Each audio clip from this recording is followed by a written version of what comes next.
Bismillahirrahmanirrahim. Assalatu wassalam ala asyrafis salin wa ala alihi wa sahbihi ajma'in. Amma ba'd. Assalamualaikum warahmatullahi wabarakatuh. Mga kapatid Islam, nandito naman po tayo para magbigay ng Islamikong pagpapayo patungkol ito sa pagtatago ng katotohanan. Opo mga kapatid Islam, mga mananampalataya, mahilig talaga tayo sa katotohanan. Kasi nga, ang katotohanan ay magpapalaya sa atin sa kamangmangan o sa mga kalaswaan, sa kasamaan. Kaya po ang Allah mismo, sabi ng Allah Subhanahu wa Ta'ala sa Quran, A'udzu billahi minasyaitonir rajim, innallaha la yastahi ay yadriba mathalan ma ba'udatan fama fawqaha فَأَمَّا الَّذِينَ آمَنُوا فَيَعْلَمُونَ أَنَّهُ الْحَقُّ مِنْ رَبِّهِمْ وَأَمَّا الَّذِينَ كَفَرُوا فَيَقُولُونَ مَاذَا أَرَادَ اللَّهُ بِهَذَا مَثَلًا يُضِلُّ بِهِ كَثِيرًا وَيَهْدِي بِهِ كَثِيرًا وَمَا يُضِلُّ بِهِ إِلَّا الْفَاسِقِينَ. Sa sinabi ng Allah Subhanahu wa Ta'ala sa Quran, katotohanan, ang Allah ay hindi nahihiyang maglahad ng salawikain tulad ng lamok, saka ang anumang nasa taas pa nito.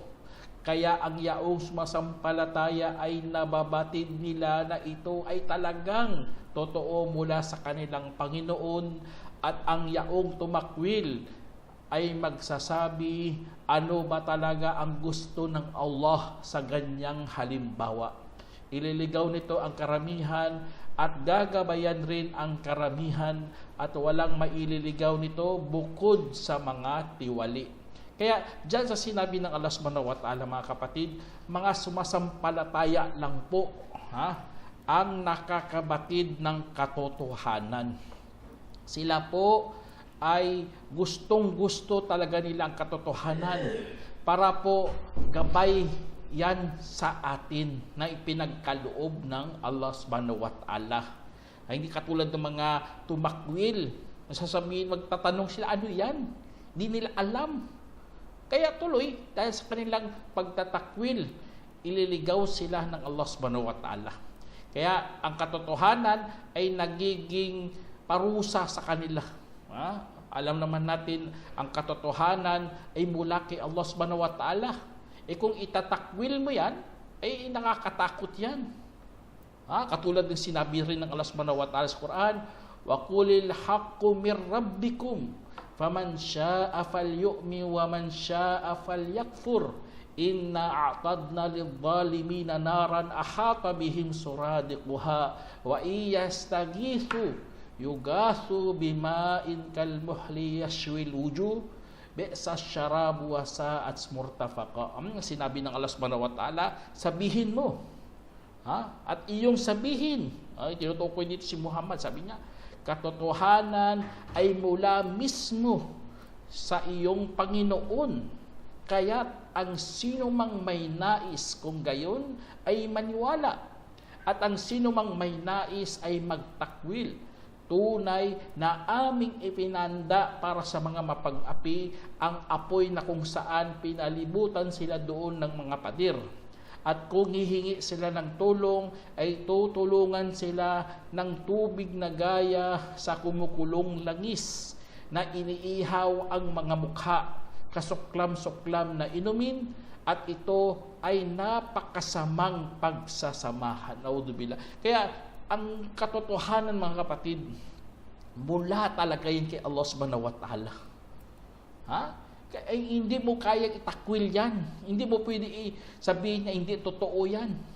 Kasi nga, ang katotohanan, mga kapatid, ay walang pag-aalinlangan dyan. Kasi dumating talaga mula kay Allah Subhanahu wa Ta'ala. Gusto niya gagabayan ang kanilang mga alipin. Al-haqqu mir rabbik fala takunanna minal mumtarin.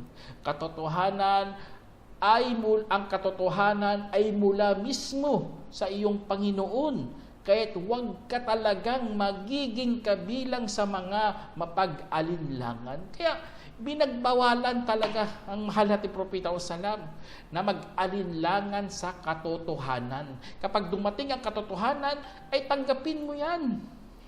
Kasi nga, nakakatakot talaga kapatid. Ngunit, mayroon namang gantimpala si Allah subhanahu wa ta'ala na matatanggap kapag ikaw ay tinanggap mo ng buong puso o kaya taos puso ang katotohanan. Allahu Akbar. Yan ang mga katangian kasi yun ng mga mananampalataya na tinatanggap nila ang katotohanan. Katulad ng sinabi ng Allah subhanahu wa ta'ala, at bakit hindi maniniwala kay Allah? At sa anumang dumating sa amin mula sa katotohanan, at aming hangarin na sana ipapasukin kami ng aming Panginoon kasama ng mga matutuwid. Kaya gantimpalaan sila ng Allah dahil sa kanilang mga sinasabi ng mga halamanang meron doong umaagos mula sa ilalim ng mga ilog na kung saan habang buhay sila doon. At iyan ang kabayaran sa mga nagpapakabuti. Kaya kapag ikaw mga kapatid, bakit hindi tayo maniwala? Totoo yan. Totohanan yan mula kay Allah subhanahu wa ta'ala. Ngunit mga kapatid, meron ding mga pagkakataon na merong nagtatago ng katotohanan. Alam naman natin ang katotohanan mga kapatid ay mga sinasadyang hindi pagsabi ng buong katotohanan. Hindi mo pagsabi kasi tinatago mo eh. May mga dahilan. Baka maaring merong magbuting layunin o kaya merong mga masamang layunin. Kaya po mga kapatid sa Islam, ang pagprotekta natin sa ating mga damdamin o damdamin ng iba, yun isa sa mga dahilan yun bakit merong nagtatago ng katotohanan. Ngunit kung napunta sa masama, katulad na lang ng mga nanglilinlang o kaya mga mandoloko, yun ang isa sa mga nakakatakot yun mga kapatid. Kaya sa pagtago ng katotohanan mga kapatid, magkaiba yan sa pagsisinungaling. Ang pagsisinungaling ay hayagan talaga na pagsabi ng hindi totoo. Ibig sabihin, kabaliktaran talaga sa katotohanan. Sinasalungat niya ang katotohanan. Yun po ang pagsisinungaling. Pero ang pagtago ng katotohanan, mga kapatid, ay hindi lang pagsabi ng buong impormasyon. Na hindi niya inuulat. Hindi naman kabaliktaran. Kaya po, ayun, isa sa mga kaibahan yun ng pagsisinungaling. Pero lahat na yan mga kapatid, pagsisinungaling man o tinatagong ibang katotohanan, ay makakasira yan ng tiwala ng tao. Kasi nga, bakit mo itinago ang katotohanan? Kasi mayroon ka bang intention? Bakit mo pinili yan? Bakit mo tinago? Kaya nakakadismaya talaga kapatid kapag mayroong taong mga ganito na wala naman silang paliwanag. Wala silang paliwanag eh. Pero kung may mga paliwanag naman, ay inshallah, ang Allah na lang bahala sa iyo. Katulad sa pamilya, ang isang anak, tinago niya ang kanyang problema sa kanyang mga magulang. Tinago niya ang katotohanan para hindi sila mabahala. Subhanallah. Yun. Inshallah mga kapatid, may mga ibang dahilan talaga. O kaya katulad sa pamahalaan, hindi nila sinasabi ang buong pangyayari, buong impormasyon, para hindi magkagulo. Para hindi sila magkagulo, hindi tayo magkagulo, yun, tinatago ang ibang impormasyon. Pero dapat, ang mga namumuno, merong talagang sila'y mga mabubuti. Pero kung sila masasama, billah. Kasi nga, conflict of interest talagang mangyayari dyan. Kaya, yun isa sa mga dahilan yung mga kapatid na mayroong mga nagtatago ng katotohanan. Kahit sa time ni Prophet Muhammad Sallam, Meron pangyayari kung saan tinatago ang katotohanan, ang ibang katotohanan. Katulad ni sa inulat ni Muad bin Jabal radhiyallahu anhu na dati nakaangkas ako sa propeta sallallahu alaihi wasallam sa asno na tinatawag na Ophir. At sa kanyang sinabi, O Muad, alam mo ba kung ano ang karapatan ni Allah sa kanyang mga alipin at karapatan ng mga alipin sa Allah? Aking sinabi, si Allah at kanyang mensahero ang higit na nakakaalam. Sinabi niya, katotohanan, ang karapatan ni Allah sa mga alipin ay kanilang sasambahin si Allah at huwag nilang tatambalan ng anuman. At karapatan ng alipin kay Allah ay hindi niya parurusahan ang sinumang hindi tumatambal sa kanya ng anuman. Kaya aking sinabi, O mensahero ng Allah, hindi ko ba ibabalita sa mga tao? Kanyang sinabi, wag muna ibabalita sa kanila, baka aasa na lang sila dito. Kaya dito, tingnan nyo dito sa hadith na ito mga kapatid, hindi muna ibinalita, ayaw ng propeta na ibalita muna ni Muad ang ganitong itong hadith na ito. Kasi aasa ang mga tao, baka hindi na sila magsala. Kasi ito na lang magkano na lang sila, hindi na lang sila mag-share. Yun, aasa talaga sila. Kaya pinalakas muna ang kanilang paniniwala. Tinanggap nila ang Islam muna ng buong buo. O kaya inuunawa nilang Islam ng sa tamang pag-aaral. Yun, isa sa mga pangyayari to sa time ni Prophet Sallam na tinago muna ang ibang katotohanan.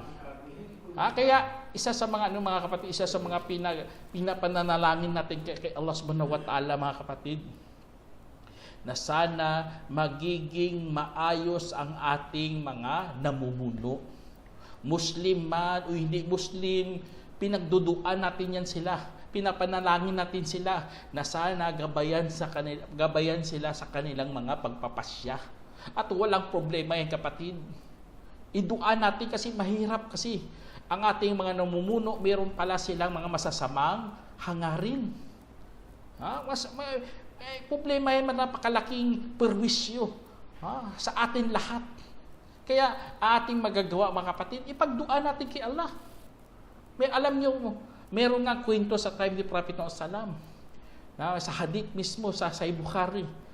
Dito galing kay Abu Hurairah na dumating si Tufail bin Amru radhiyallahu anhu sa propeta Muhammad SAW at saka nagsabi, ang tribo ng Daus ay talagang malipol, mawasak, masira. Dahil sumuway sila at tumanggi. Kasi si Tufail, dinawahan niya ang tribo. Ang tribo niya tinatawag na Daus. Ayaw sumunod. Nagalit. Sumuway. Tinanggihan nila si Tufail. Kaya, pinumuntahan niya ang propeta. Sinabihan niya, Rasulullah, pagdua mo na lang yan sila ng masama. Ngunit, anong sinabi ng propeta? Sabi niya dito mga kapatid, Allahumma hdi Dausan wa'ti bihim. Sinabi sa hadith, na sinabi ng Propeta Sallam, itong sinabi niya, O Allah, gabayan mo po ang mga Daus at dalhin mo sila. Isinalaysay ni Bukhari. Subhanallah, baliktad ang kanyang dua mga kapatid. Hindi niya sinang-ayunan si Tufail. Sirain sila, lipulin siya. Hindi, sa dawa, ganun talaga. Pagkus, idua mo pa ng maganda. Lalo na ang mga namumuno. Ipagdua mo sila mga kapatid kahit hindi yan sila mga Muslim. Ya Allah, gabayan mo sila sa tamang pagpapasya, sa kanilang mga magagandang paghatol, kasi nga ang balik ay para rin yan sa pangkalahatan. Allahu Akbar. Kaya mahirap mga kapatid kapag ang tao nagtatago ng katotohanan, meron pala silang masamang layunin. Katulad na lang sa nangyayari sa atin. Ang kanilang tinatago ng katotohanan kasi gusto nila magnakaw. Auzubillah. Ang iba naman, ang gusto nila magiging payapa doon sa kanilang lugar. Kaya may mga kaya sa atin mga Muslim, ipagdua na lang natin ng mabuti ang ating mga namumuno sa atin. Kasi nga napakalaga ng kanilang tungkulin sa pamumuno, mga kapatid. Kasi diyan yan nabubunyag ang katotohanan, o kaya minsan tinatago nila ang katotohanan. Kaya ipanalangin ng maayos ang mga namumuno, mga kapatid. Kaya meron nga dito sa kwento ni Imam Ahmad. Si Imam Ahmad, isa sa mga pinakakilalang imam to. Kaawaan nawa siya ng Allah, rahimahullah. Sinabi niya, "Law a'lamu anna li da'watan mustajaba la saraftu li sultan." Sinabi niya, mga kapatid, kung nalaman ko lang na meron akong katanggap-tanggap na panalangin, ay talagang itutuon ko po ito sa mga namumuno. Subhanallah. Ito nabanggit sa patwa ni Ibn Abbas, ni Bimbaz. Kaya dito sa kwento na ito, mga kapatid, si Imam Ahmad, pinagduduan niya. Yun ang gusto niya. Kung mayroon lang sa dua mustajab, katanggap-tanggap na dua, doon niya ipanalangin sa mga namumuno. Kasi nga, kung ang namumuno maayos, subhanallah, talaga tayo, makuha natin ang blessing talaga ng Allah subhanahu wa ta'ala sa maayos na pamamaraan. Kaya, ayun, isa sa mga mga kapatid, yan ang nakakasakit sa ating nangyari sa alipunan ngayon. Kasi ang ibang namumuno ay mayroon talagang masamang hangarin sa bayan. Kaya, tingnan nyo, meron nga sinabi si Allah subhanahu wa ta'ala sa Quran, sabi niya, "Ma'alar rasuli illal balagu, wallahu ya'lamu ma tubduna wa ma taktumun. Kul la yastawil khabithu wat tayyib walau a'jabaka kathratul khabith fattaqullah ya ulul albabi la'allakum tuflihun." Sinabi ng Allah subhanahu wa ta'ala sa Quran, wala sa minsahero bukod sa pagpapaabot at nalaman ni Allah ang anumang inyong mga inilalahad at inyong mga itinatago. Sabihin mo, hindi magkakapantay ang masasama at ang mabubuti, kahit namangha ka pa sa dami ng mga masasama. Kaya't inyong katakutan si Allah, o mga nagmamayari ng unawa, baka sakali kayo'y magtatagumpay. Allahu Akbar. Kaya tingnan nyo, hindi magkakapantay ang mga mabubuti at mga masasama. Meron talagang kaibahan talaga yan. Kaya sana mga kapatid, huwag niyong kalimutan na ang pagdudua ng mabuti sa mga namumuno sa atin. Pagdua mo talaga, sana gabayan sila, sana sa kapakanan ng lahat ng kanilang mga ginagawa, hindi lang sa kanilang pagpapakasino, sa pangpapatayo ng mga malalaking mga bahay, pagpaparami ng mga sasakyan. Yun, ano mo yan, dua mo ya Allah, sana para sa amin to kanilang mga ginagawa, sa aming kapakanan. Kasi nga, subhanallah, nakakalungkot lang makikita mong iba na peperwisyo ng baha. Kawawa talaga ang iba. Ang iba, nakita ko naanod ng baha, meron pa siyang motorsiklo, natangay siya ng baha. Subhanallah, nakakalungkot ng mga ganitong mga pangyayari, mga kapatid. Kaya, kung ang namumuno sa ating mga mandaraya, o kaya mayroon sila tinatago sa sariling kapakinabangan, ay mapapahamak tayo lahat. Kasi nga, ang pagsisinungaling nila, yun ang nila eh. Hindi na pagtatago ng katotohanan ginagawa na, pagsisinungaling na talaga sa katotohanan. At alam naman natin, salungat yan sa katotohanan, hindi yan. Kaya ito isa sa mga at karapatan din natin na bilang nasasakupan, mga kapatid, na malaman ang buong katotohanan kung tayo po ay biktima. Kung biktima ka, yun, deserve ka malaman ang katotohanan. Pero kung hindi ka naman biktima, wag mo nang kalkalin. Wag mo nang kalkalin kasi ikaw rin ang mapaperwisyo. Kaya alam naman natin kapag ang tao kinukubli niyang katotohanan, subhanallah, alarming talaga mga kapatid. Kasi bakit mo itatago ang katotohanan? Alam mo na ba ang katotohanan lalo nang sa pangrelihiyon? Mula mismo kay Allah? O kaya nakasaad sa kasulatan? Napakatindi po yan mga kapatid kasi nakakatakot yan na ikubli mo ang katotohanan katulad ng sinabi ng Allah subhanahu wa ta'ala sa Quran. Sabi niya, at maniwala kayo sa anumang aking ibinaba mula sa patotoo para sa anumang mayroon sa inyo at huwag kayong magiging unang mapagtakwil rito at huwag rin ninyong ipagbibili ang aking mga palatandaan sa maliit na halaga at sa akin lamang kayo matakot. At huwag ninyong susuutan ang katotohanan ng kabulaanan at huwag ikukubli ang katotohanan habang nalalaman ninyo. Kaya subhanallah, huwag ikukubli ang katotohanan habang nalalaman ninyo. Kasi gawain yan ng mga ahlul kitab.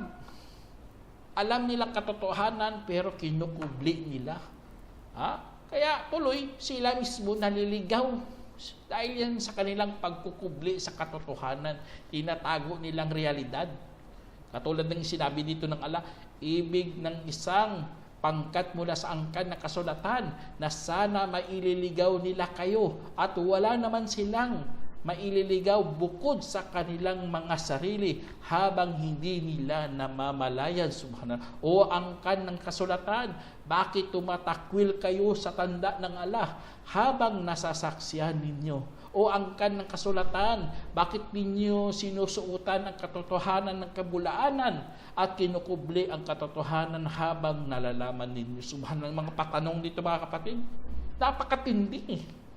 Bakit nyo kinukubli ang katotohanan habang nalalaman ninyo na si Muhammad totoo? Kaya sa sobrang kapabayaan mo rin mga kapatid, matatago rin ang katotohanan. Kaya pag-ingat kayo, huwag kayong sobrang pabaya sa reliyong Islam. Baka magaya tayo sa mga ahlul kitab. At alam nyo mga kapatid, ang pagtatago ng katotohanan, minsan walang problema. Kasi nga, may mga katulad na lang ng pagmumuslim, bagong-muslim. Tinatago niya. Kasi nga, matatakot siya. Baka kukutsain siya, baka bugbugin siya. Kasi minsan may mga ganong mga pamilya eh. Kung babae, sinasampal. Kung lalaki, binubugbog. Kaya, wala problema kung itago mo muna ang katotohanan sa pagiging Muslim mo. Kasi nga, mayroon tinatawag na maslaha. May pakinabang sa iyo kasi nanganganib ang iyong physical na katawan, nanganganib ang iyong mental, ang iyong pag-iisip kung malaman na ikaw ay naging Muslim. Kaya walang problema kapag itinago mo yan. Kasi nga may mga pagkakataon mga kapatid na kailangan taguin ang katotohanan. Meron nga isang hadith dito mga kapatid na nabanggit ni Asma bintu Yazid Qala Rasulullah sallam, la yahillul kadhiba illa fi thalath.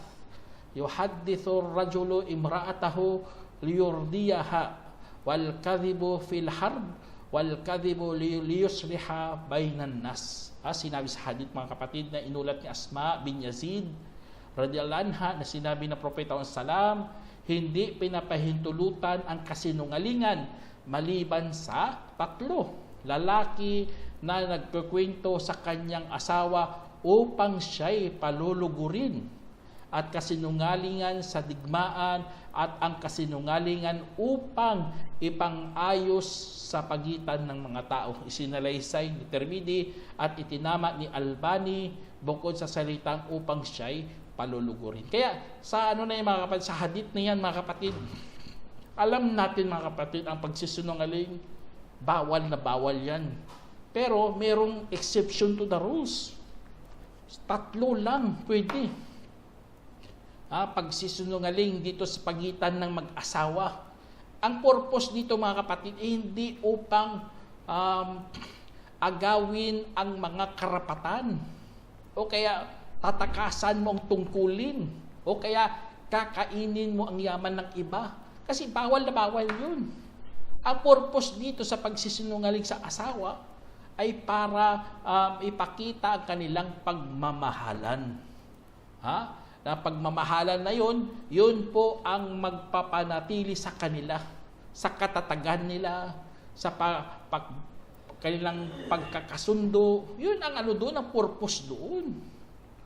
Hindi aapakan niyang magsisunungaling siya, hindi ako nakapunta dyan kasi umulan, hindi naman pala totoo, hindi naman pala umulan, subhanallah, naapakan mo ang karapatan ng iba. Yun ang bawal. Pero kung dahil sa para hindi sila makakasakit ng damdamin, ay walang problema yun. O kaya maiwasan ang kaguluhan o away, wala rin problema. O kaya maprotektahan ang sarili, lalo na sa digmaan, mga kapatid. O kaya nililang mo mga kaaway para maligtas sa iyong sarili, inshallah. Walang problema yun kasi sa digmaan, ganun talaga digmaan, nakakatakot. Kaya kailangan linlangin mong mga kaaway para hindi ka mapahamak.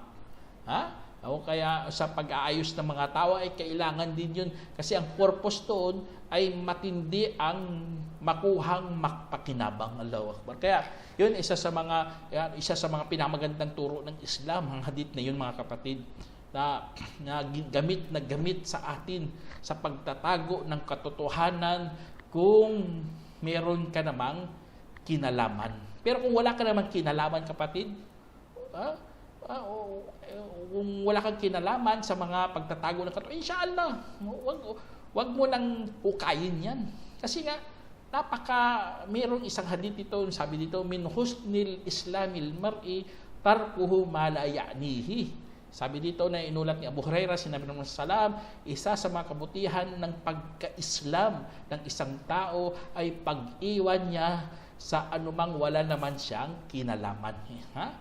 Kung wala kang kinalaman, bakit mo pa hukain yan? Nakatago na nga eh. Kaya isa sa mga mga kapatid, yan isa sa mga pinakamagandang turo din ng Islam. Huwag ka na maghukay-hukay dyan para malaman mo totoo. Wala ka namang kinalaman dyan. Yung dating mo, chismuso ka eh. O ano pa. Kaya ang mga positibong dahilan, mga kapatid, bakit nagtatago ang iba ng katotohanan? Kasi nga proteksyon. Proteksyonan niya para hindi siya makasakit ng damdamin o kaya baka lumala ang mga sitwasyon. Yun. O kaya kaligtasan din minsan para maiwasan ang panganib. Kaya iyan isa sa mga at minsan bilang respeto na rin. Kasi nga example, may mga pribado tayo bawat isa. Tinatago natin ang katotohanan para maging private na ang kanyang buhay. Yun ang isa sa mga pinakamagandang kasi nga hindi naman lahat ng nating mga narinig ikakwento mo eh. Yun? Isa sa mga kasinungalingan yun. Ikuwento mo lahat mong narinig. Alam niyo, mayroong isang hadith dito sa Prophet Sallam, sabi niya, na sapat na sa tao ang kasinungalingan kung ikikwento ang lahat niyang naririnig. Kaya lahat mong narinig, ikukwento mo. Yan, isa sa mga nakakatakot kasi may mga dagdag bawas, malalagyan mo pa ng kasinungalingan. Kaya yun isa sa mga kailangan minsan tataguin din natin ang katotohanan. Pero may mga tao kasi tinatago kasi meron silang mga hidden agenda. Alam nyo, kapag ganun ka, kapatid, mawawalan na ng tiwala ang mga tao. O kaya ikaw rin ang mananagot. Tulad ng mga ginawa nila, Ghost Project. Siyempre mananagot ka talaga dyan. Bakit mo itinago katotohanan? Binayaran ka na, tapos wala naman palang accomplishment. Pumirma ka, tapos ng project, siyempre mananagot ka talaga. Bakit mo tinago katotohanan? Kaya tuloy, guilty ka. Makonsensya ka. Kasi nga, nawalan ka ng hiya. Kaya isa sa mga rin natin ng mga kapatid, isa sa mga dapat din natin malaman sa pagtatago ng realidad o ang katotohanan ay isa sa mga dapat nating alamin. Inshallah, sana meron kayong napulotang aral, mga kapatid. Hanggang dito na lang. Assalamualaikum warahmatullahi wabarakatuh. جمعية الدعوة نور، الدعوة للجميع.